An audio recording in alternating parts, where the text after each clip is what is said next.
नमस्कार, जय हिंद, जय भारत मेरे प्यारे दोस्तों आज हम लोग यहाँ पर डिस्कस करने वाले हैं अलंकार को। अलंकार बेहद ही इंपॉर्टेंट है दोस्तों संस्कृत के लिए, और गारंटी है यहाँ से 1 या 2 नंबर का क्वेश्चन तो निश्चित रूप से आने वाला है। क्यों 1-2 नंबर का क्वेश्चन यहाँ से क्यों आएगा? क्योंकि ये इस बार जो है ये नया टॉपिक ऐड हुआ है दोस्तों, और नए टॉपिक में से क्वेश्चन आने की संभावना आपको पता है 100% हो जाती है, वो यहाँ से क्वेश्चन देगा ही देगा। तो चलिए देखते हैं। अलंकार वैसे थोड़ा सा हार्ड भी है टॉपिक, तो हम यहाँ पर इसको बिल्कुल इजी से इजी रूप में देखने वाले हैं, बिल्कुल इसको इजी बनाने वाले हैं। और यहाँ पर इसको एक बार पढ़ लेने के बाद, इस वीडियो को पूरा देख लेने के बाद गारंटी लेता हूं कि यहाँ से आपका कोई भी क्वेश्चन गलत नहीं होगा। चलिए शुरुआत करते हैं। सबसे पहले यहाँ पर यदि चैनल को सब्सक्राइब नहीं किया आपने तो चैनल को सब्सक्राइब कीजिए, बेल के आइकन को दबाइए। टेलीग्राम, इंस्टाग्राम और ट्विटर को भी यदि आप यूज करते हैं तो वहां पर भी मैं आपको मिल जाऊंगा, ज्वाइन कर सकते हैं। चलिए शुरुआत करते हैं दोस्तों यहाँ पर अलंकार की। सबसे पहले देखिए, अलंकार यदि इसी शब्द का संधि विच्छेद किया जाए तो यहां पर क्या है दोस्तों? अलम धन क्री धन गए। अलम क्या है? यहां पर अलम जो है एक अव्यय है, ठीक है दोस्तों। अब क्री यहां पर क्या है? क्री धातु है, और घय यहां पर क्या है? प्रत्यय है। और घय प्रत्यय से बनने वाले शब्द कैसे होते हैं? पुल्लिंग होते हैं। तो अलंकार कैसा शब्द है? पुल्लिंग शब्द है। चलिए दोस्तों आगे बढ़ते हैं। अब अलंकार का जनक यदि पूछा जाए आपसे तो कौन है? अलंकार का जनक है भामह। अलंकार का जनक किसको माना गया है? भामह को माना गया है। अब शुरुआत करते हैं कि अलंकार होते क्या है, अलंकार कहते किसको हैं। साधारण सी सिंपल सी भाषा में आप समझिए कि राजस्थान के अंदर ऊंट होता है। ऊंट को सजाने के लिए उसको तरह तरह के जो है वो गोरबंद वगैरह उसके बांधे जाते हैं। तो ऊंट के लिए वो गोरबंद ही क्या है दोस्तों? अलंकार है। जो चीजें उसको सजाती है उन्हीं को अलंकार कहते हैं। अब अलम करोति इति अलंकार है, इसका मतलब क्या है? अलम का मतलब क्या होता है दोस्तों? अलम का मतलब होता है शोभा। शोभा करने वाले को क्या कहते हैं? अलंकार कहते हैं। बस आप ये मान लीजिए, शादी के दिन किसी लड़के को सजाया जाता है, उसको ड्रेस पहनाई जाती है, कोट पहनाया जाता है, धोती, जूतियां, साफा वगैरह उसको पहनाया जाता है। तो वो सारा का सारा जो उसके लिए एक्स्ट्रा चीजें लगाई गई है उस दिन, वो क्या है दोस्तों? वो अलंकार ही है। कोई महिला सामान्य दिनों में सामान्य रूप में रहती है, लेकिन किसी विशेष त्योहार के दिन वो क्या करती है? वो तरह तरह के गहने पहनती है, अच्छे कपड़े पहनती है। तो वो सारा का सारा क्या है दोस्तों? वो अलंकार के रूप में ही वहां पर काम कर रहा है। बात समझ में आ गई होगी आपको। किसी भी चीज को सजाने धजाने के लिए हम जो एक्स्ट्रा चीज लगाते हैं, उन्हीं एक्स्ट्रा चीजों को क्या कहा जाता है? अलंकार कहा जाता है, जो कि उसकी शोभा को बढ़ाते हैं। ठीक है। अब यहां पर देखिए, काव्य शोभा करान धर्मान अलंकारान प्रचक्षते। इसका मतलब क्या है? काव्य की शोभा बढ़ाने वाले धर्म को अलंकार कहते हैं। काव्य की शोभा बढ़ाने वाले को क्या कहते हैं? अलंकार कहते हैं। बस यही है अलंकार की परिभाषा। अब इसको आप यहां पर डायरेक्ट इसको याद कर लीजिए, अलम करोति इति अलंकार है, क्योंकि ये यहां पर पूछ सकते हैं इसको। अब बढ़ते हैं दोस्तों आगे की ओर, देखते हैं अलंकार कितने प्रकार का होता है। अलंकार होता है दोस्तों 3 प्रकार का। सबसे पहले शब्दालंकार, दूसरा होता है अर्थालंकार, और तीसरा होता है उभयालंकार। शब्दालंकार वो होते हैं यानी जो किसी श्लोक के अंदर उसके शब्दों के अंदर ही आनंद की अनुभूति होती हो, जो कि उसके शब्द ही शोभा बढ़ा देते हो। ठीक है दोस्तों, जो शब्द ही शोभा बढ़ाते हो उनको क्या कहते हैं? उस अलंकार को क्या कहते हैं? शब्दालंकार। आगे जब डिटेल से हम पढ़ेंगे तो आपको पता लग जाएगा।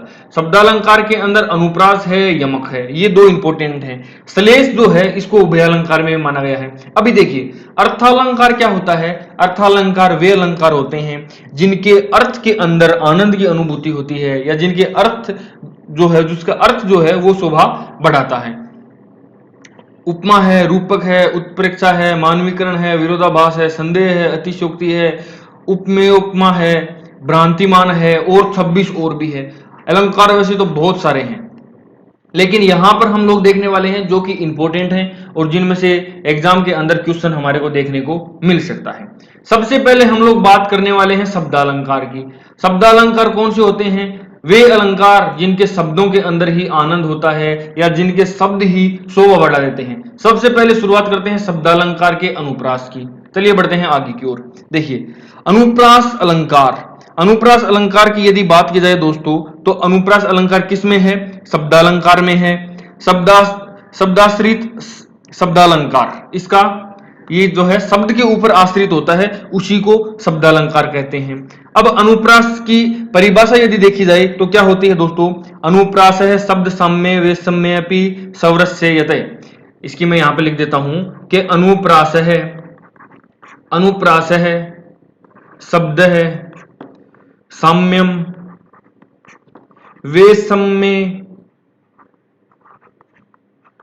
वैषम्येपि सौरस्य यत्।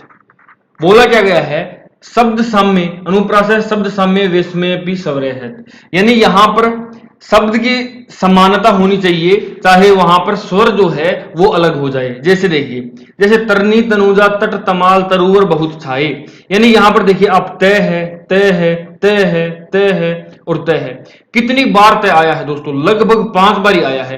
5 बार तय वर्ण की आवृत्ति हुई है, लेकिन आप ध्यान रखिए यहां पर तय है, लेकिन तय के साथ में जो स्वर आ रहा है वो विषम भी हो सकता है। कैसे, यहां पर तो ए है, यहां पर भी तय के साथ में ए है, यहां पर तो सब जगह ए है, लेकिन यहां पर देखिए रघुपति राघव राजा राम पतित पावन सीता राम। अब देखिए रे के साथ में यहां पर ए है, लेकिन यहां पर आ है, यहां पर आ है, यहां पर आ है और यहां पर भी आ है, तो रे के साथ में कुछ भी अलग हो सकता है, रे के साथ में ई की मात्रा आ सकती है, यानी यहां पर स्वर जो है वो विषम हो सकता है, यानी स्वर अलग अलग हो सकते हैं, लेकिन वर्ण जो है या व्यंजन जो है वो समान होगा। यहां पर देख लीजिए आप, अब क्या है, चारू चंद्र की चंचल किरणें खेल रही है जलथल में, यहां पर च है, च है, च है और खेल रही है जलथल में। देखिए यहां पर च के साथ में आ की मात्रा है, यहां पर ए ही है, यहां पर भी ए है, तो यहां पर च के साथ में कभी ए आता है तो कभी आ आता है, तो हमें स्वर से तो कोई लेना देना ही नहीं है, हमने तो च को देखा है। चंदू के चाचा ने चंदू की चाची को चांदी की चम्मच से चटनी चटाई, वो है ना, सुना है ना हमने। अब उसके अंदर च की आवृत्ति तो कई बार हो रही है, लेकिन उसके साथ में आने वाला स्वर जो है वो बार बार चेंज होता है, तो हम उसको छोड़ देंगे, स्वर तो यहाँ पर विषम हो सकते हैं। अब देखिए मुदित महीपति मंदिर आए, यहां पर मैं की आवृत्ति हो रही है, यहां पर ऊ की मात्रा है। अब देखिए मैया मोरी मैं नहीं माखन खायो, मैया के ऊपर आई की, यहां पर ओ की, यहां पर आ की, मैं की आवृत्ति हो रही है, 3-4 बार आवृत्ति हो रही है, लेकिन स्वर की आवृत्ति नहीं हो रही है। ये क्या है दोस्तों, ये सारे के सारे अनुप्रास अलंकार है। अब सट सुदरही सत संगति पाई, यहां पर सह की आवृत्ति हो रही है। कालिंदी कूल कदम की डारन, यहां पर किसकी, क की आवृत्ति हो रही है, लेकिन यहां पर स्वर जो है वो विषम है। अब हमारे को इससे कोई प्रॉब्लम नहीं है, अब आसानी से हम लोग यदि एग्जाम के अंदर अनुप्रास अलंकार हमारे को देखने को मिलता है तो हम उसको आसानी से कर सकते हैं। अब ये इसके संस्कृत के उदाहरण है, देखिए क्या है, एको देव केशवो वा शिवो वा होक है मित्र, एक है मित्र है भूपति वा यतिर्वाह, एको वास पत्ने वा वने वा, एक है नारी सुंदरी वा दरी वा। यहां पर कितना, एक है की आवृत्ति हो रही है, एको देवो केशवो वा शिवो वा, यहां पर स की आवृत्ति हो रही है, केशवो वा शिवो वा, और यहां पर स की और वह की आवृत्ति हो रही है। देखो होकम मित्रम भूप्रति वा यतिर्वा, यहां पर भी ये की और तय की आवृत्ति हो रही है। एको वास पत्ने वा वने वा, यहां पर देखिए आप वा की आवृत्ति हो रही है। एक है नारी सुंदरी वा दरी वा, दरी वा दरी वा, यहां पर आप देख रहे हैं पूरे के पूरे ग्रुप की आवृत्ति हो रही है, लेकिन इनकी मात्राएं अलग अलग है, तो हमको मात्राओं से कोई फर्क नहीं पड़ना चाहिए। यहां पर हमको क्या देखना है दोस्तों, यहां पर देखना है क्या, यहां पर देखना है वर्ण, या फिर उसको क्या बोलते हैं हम, व्यंजन देखना है। और पूरा पूरा चांस है कि अनुप्रास अलंकार में से ही हमारे को क्वेश्चन देखने को मिले। अब देखिए यहां पर तवमेव माता च पिता तवमेव, यहां पर तवमेव देखिए, तवमेव बंधु च सखा तवमेव, यहां पर तवमेव, तवमेव विद्या द्रविण तवमेव, तवमेव सर्वमम देव देव। यहां पर भी आप देखेंगे ना तो दोस्तों बहुत सारे ऐसे शब्द आपको मिलेंगे जिनकी आवृत्ति यहां पर बार बार हो रही है। पूरे शब्द भी हो सकते हैं और शब्द साम्यम और एक वर्ण भी हो सकता है। यहां पर आप पूरे तवमेव को देखिए, तवमेव की आवृत्ति हो रही है, और यहां पर क्या हो रहा है दोस्तों, यहां पर एक वर्ण की आवृत्ति हो रही है। तो कोई वर्ण भी हो सकता है और कोई शब्द भी हो सकता है, और वर्ण के अंदर भी स्वर जो है वो अलग अलग हो सकते हैं, और पूरे शब्द के अंदर भी थोड़ा बहुत चेंज यहां पर आ सकता है, जैसे सुंदरी वा दरी वा, यहां पर भी जो है चेंज आ सकता है इस प्रकार। तो शब्द हो या वर्ण हो वो एक जैसे समान होने चाहिए, उसके साथ में आने वाला स्वर अलग हो सकता है। अब देखिए इसको थोड़ा सा हम अलग रखेंगे, इसको हम लोग बाद में देखने वाले हैं। क्या, विद्या नाम नरस्य रूपम धिकम प्रथन्न गुप्त धनम। अब चलिए इससे ये इसको वापस आकर के देखेंगे, पहले हम आगे वाले पे चलते हैं दोस्तों। ये देखिए यमक अलंकार, यमक का मतलब क्या होता है दोस्तों, यमक का तो मतलब ही होता है कि साथ साथ, या यमक का मतलब होता है जोड़ा, ठीक है। यहां पर जोड़े से आने चाहिए शब्द। देखिए, 3 बेर खाती थी, वो 3 बेर खाती है। काली घटा का घमंड घटा, यहां पर बेर है, यहां पर बेर है। एक शब्द 2 बार ही आ रहा है, लेकिन दोनों बार क्या हो रहा है, उसका अर्थ अलग अलग आ रहा है। 3 बेर खाती थी यानी 3 टाइम वो खाती थी। अब 3 बेर, बेर यानी जो फल है वो खाती है। अब उसकी हालत जो है खराब हो गई है। अब देखिए, काली घटा का घमंड घटा, यहां पर घटा और घटा 2 बार आ रहा है, लेकिन इन दोनों का अर्थ यहां पर अलग अलग है दोस्तों। अब देखिए, नगन जड़ाती थी, नगन जड़ाती है, यानी पहले उसके पास हीरे और नगीने होते थे, और नगन जड़ाती है यानी अब पहनने के लिए कपड़े ही नहीं है उसके पास। नगन और नगन 2 बार घटा और घटा की आवृत्ति हो रही है, यहां पर आवृत्ति हो रही है, और दोनों का क्या है, अर्थ अलग अलग है।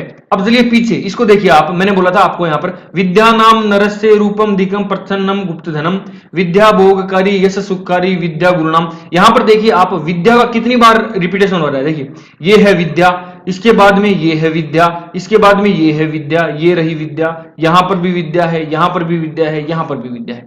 तो यहां पर विद्या भी कितनी बार आ रही है, तवमेव भी कितनी बार रिपीट हो रहा है, और इसके अंदर भी मैंने यही कहा था कि ये रिपीट हो रहा है। लेकिन एक चीज का यहां पर थोड़ा अंतर है दोस्तों, कि यहां पर अर्थ अलग अलग है, और यहां पर अर्थ क्या है, अर्थ एक जैसा है। यहां पर भी विद्या का मतलब पढ़ाई से ही है, और यहां पर भी, ये 7 जगह विद्या जहां पर आया है, 7 जगह पे विद्या का अर्थ एक ही है। तवमेव का मतलब यहां पर जितनी बार भी 8 बार आया है, 7 बार आया है, तवमेव का मतलब अर्थ एक ही है। अर्थ यहां पर क्या होता है दोस्तों, अर्थ यहां पर समान होता है। आगे वाले के अंदर, इसके अंदर अर्थ क्या होता है दोस्तों, अलग अलग होता है या असमान होता है। अब देखिए, नव पलाश पलाश वनम पुर है, स्फुट पराग परागत पंकजनम मर्दू लताम लताम मलोकयत सुरभि सुरभि सुमनो भरे। यहां पर देखिए, पलाश पलाश 2 बार आया है, परागत परागत 2 बार आया, पराग पराग 2 बार आया है, लतांत लतांत 2 बार आया है, सुरभि सुरभि 2 बार आया है। ये तो हिंदी के एग्जांपल है इस तरफ तो, और ये इस तरफ जो है संस्कृति के एग्जांपल है। अब यहां पर आप देखिए, प्लस प्लस 2 बार आया है, और दोनों के अंदर अलग अलग अर्थ हैं। पहले प्लस का अर्थ है पत्ता, और दूसरे प्लस का अर्थ होता है ढाक। और यहां पर पराग पराग की बात की जाए तो यहां पर एक पराग का अर्थ आता है और दूसरे का कोई नहीं है। यदि यहां पर लताम लताम की बात की जाए तो प्रथम लतांत का कोई यहां पर अर्थ नहीं है, और दूसरे लता का अर्थ है। तो यहां पर एक अर्थ हो सकता है, एक का अनर्थ हो सकता है, लेकिन दोनों के अर्थ अलग अलग होने चाहिए, और अलग अलग अर्थ है तो भी यहीं पर होगा। लेकिन समान अर्थ आने पर अनुप्रास के अंदर वो वहां पे चला जाएगा। अब देखिए, कनक कनकते 100 गुनी मादकता अधिकाय, या खाए बेराय जग वा पाए बोराय। यानी यहां पर कनक कनक 2 बार रिपीट हो गया ना, कनक कनक यहां पर रिपीट हो गया, बोराय बोराय यहां पर रिपीट हो गया। अब कनक एक का मतलब क्या होता है, एक का मतलब तो धतूरा होता है, और एक कनक का मतलब क्या होता है, एक कनक का मतलब सोना होता है। यानी कनक कनक ते 100 गुनी, ये पहले वाले का तो होता है सोना, और ये दूसरे वाले का होता है क्या, धतूरा। यानी ये जो धन रूपी जो नशा है, ये उस धतूरे से भी अधिक, मादकता का मतलब अधिक नशा करता है। कैसे, ये तो केवल, ये तो खाने के बाद में नशा करता है, और वो हाथ में आ गया ना धन, तो ही आदमी के नशा हो जाता है। तो यहां पर कनक कनक 2 बार आया है, लेकिन दोनों का अर्थ अलग अलग है, और इनके अंदर हो सकता है एक का अर्थ हो, एक का अर्थ नहीं हो, या हो सकता है दोनों का ही अर्थ नहीं हो। लेकिन यहां पर तभी आएगा जब दोनों का अर्थ समान हो। अब बढ़ते हैं आगे, ये 2 यहां पर अलंकार इस प्रकार कंप्लीट हो गए हमारे। अब चलते हैं दोस्तों कहां पर, श्लेष अलंकार के अंदर। अब देखिए, इसके अंदर हिंदी के अंदर यदि अपन एग्जांपल लेना चाहें तो और भी ले सकते हैं। क्या, जैसे विद्या विद्या विद्या करती है, विद्या विद्या करती है, विद्या विद्या करती है, यानी विद्या सारे दिन विद्या विद्या करती है। ये यहां पर विद्या कितनी बार आया है, जैसे शांति शांति से रहती है, शांति शांति के साथ रहती है, शांति के साथ रहती है। ये सारे के सारे क्या हो जाए। अब शांति एक लड़की का नाम है, और ये शांति वातावरण के अंदर फैली हुई शांति के बारे में। तो दोनों का अर्थ अलग अलग है, हो सकता है ये अनर्थ होता तो भी ये यमक के अंदर ही यहां पर ऐड हो जाता, लेकिन जब दोनों का एक ही हो। अब देखिए, क्या, हर हर हर महादेव, ये हर हर महादेव क्या आ रहा है, 2 बार आ रहा है हर हर महादेव। एक का हर का क्या अर्थ है, एक का भगवान शंकर से है, और दूसरे हर का अर्थ क्या है कि हमारे दुखों का हरण करो हे महादेव। तो 2 बार हर आ रहा है, रिपीट हो गया। रिपीट होते ही अब हमारे को कंफ्यूजन हो जाएगा कि यमक में होगा या अनुप्रास में होगा। अब दोनों का अर्थ अलग अलग है तो यहां पर आ जाएगा, लेकिन दोनों का अर्थ एक ही होता तो उधर अनुप्रास के अंदर वो चला जाता। अब बढ़ते हैं आगे की ओर। अब आता है दोस्तों श्लेष अलंकार। पहली बात तो ये शब्दालंकार भी है, इसको उभयालंकार माना गया है। क्यों दोस्तों, ये शब्दालंकार भी है और ये अर्थालंकार भी है। इसके अंदर अर्थ भी जो है आनंद की अनुभूति देता है, और शब्द भी यहां पर देखिए कैसे, ये देखिए, मंगन को देख पट देते बार बार। अब यहां पर एक शब्द आया है और एक शब्द के दो अर्थ निकलेंगे। जैसे देखिएगा, जैसे वो हमने अकबर बीरबल वाली कहानी सुनी हुई है क्या, कि लोटा न था, भाई गधा कुछ क्यों न था और पंडित जी ने पानी क्यों नहीं पिया, लोटा न था। अब उसने बोल दिया कि लोटा न था, अब इससे दो अर्थ निकाल लिए उसने, लोटा गधा शायद मिट्टी में नहीं लोटा होगा, और पंडित जी के पास पानी पीने के लिए लोटा नहीं होगा, तो एक ही चीज है यहाँ पर, और इसी के यहाँ पर क्या है, दो अर्थ निकल गए। अब देखिए, जैसे मैं ऑफिस से घर पे गया, ठीक है, लंच ब्रेक में, वापस आने में मैं थोड़ा सा लेट हो गया, वहां पे जाके कि मैं लेट गया था। अब मैंने, बॉस ने मेरे से पूछा कि भाई इतना लेट क्यों आया, तो मैं क्या बोला उसको, मैंने बोला कि सर लेट गया था। क्या, लेट गया था। अब अगले पे डिपेंड करता है, वो क्या सोचेगा कि भाई यहां से लेट गया था तो कोई दिक्कत नहीं है, वापस लेट आ गया। अब लेकिन घर पे जाके लेट गया था और वापस अब आ रहा है, तो ये तो गड़बड़ हो गई। तो जैसा उसका मूड होगा वो वैसा ही उसका अर्थ निकाल लेगा। एक ही शब्द है और उसके दो अर्थ, जैसे लौटाना था या लेट गया था, यहां से आप जो है इसको आसानी से समझ गए होंगे। अब देखिए इसको, मंगन को देख पट देते बार बार, यानी मंगन यानी मांगने वाला जब भी आता था, पट देते बार बार। अब पट के यहाँ पे दो अर्थ निकलेंगे दोस्तों, एक पट से क्या होता है, कपड़ा होता है, और दूसरे पट से दरवाजा होता है। यानी मांगने वाला जब भी आता हुआ दिखाई देता, वो उसको या तो हर बार कपड़ा दे देते और या फिर दरवाजा देते। अब जैसा जो व्यक्ति की जैसी सोच होती है वो उसको वैसा ही सोच लेता है।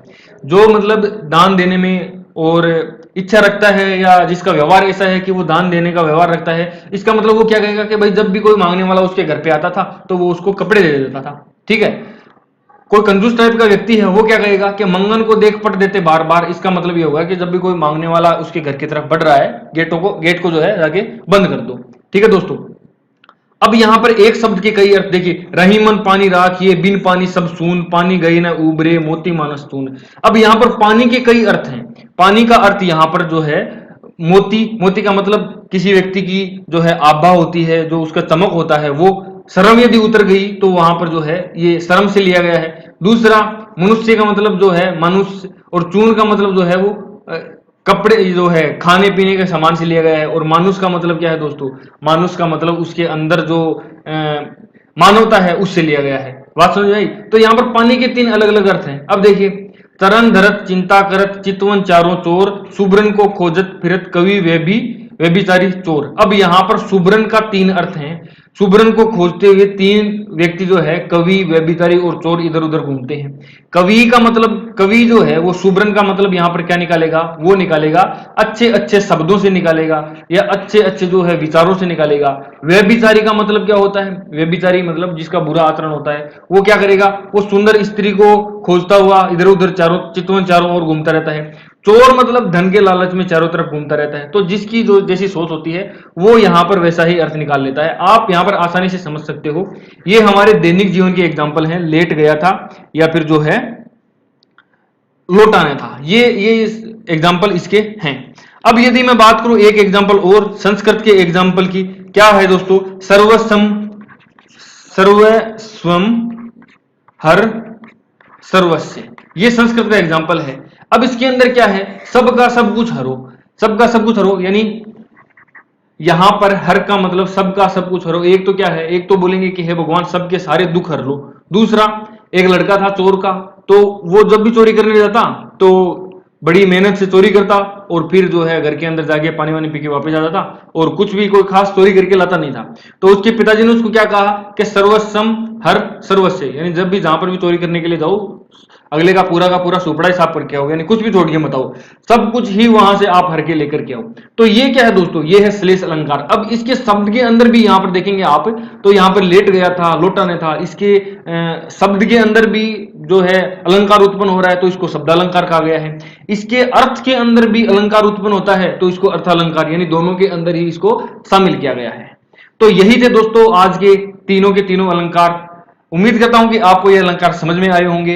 कैसा लगा वीडियो कमेंट बॉक्स में आकर के आप जरूर बताएं। साथ में यहां पर ये बेल आइकन है, इसको दबा करके नोटिफिकेशन को ऑन कर लीजिए, ताकि आने वाले सारे वीडियोज की नोटिफिकेशन आपको मिलती रहे।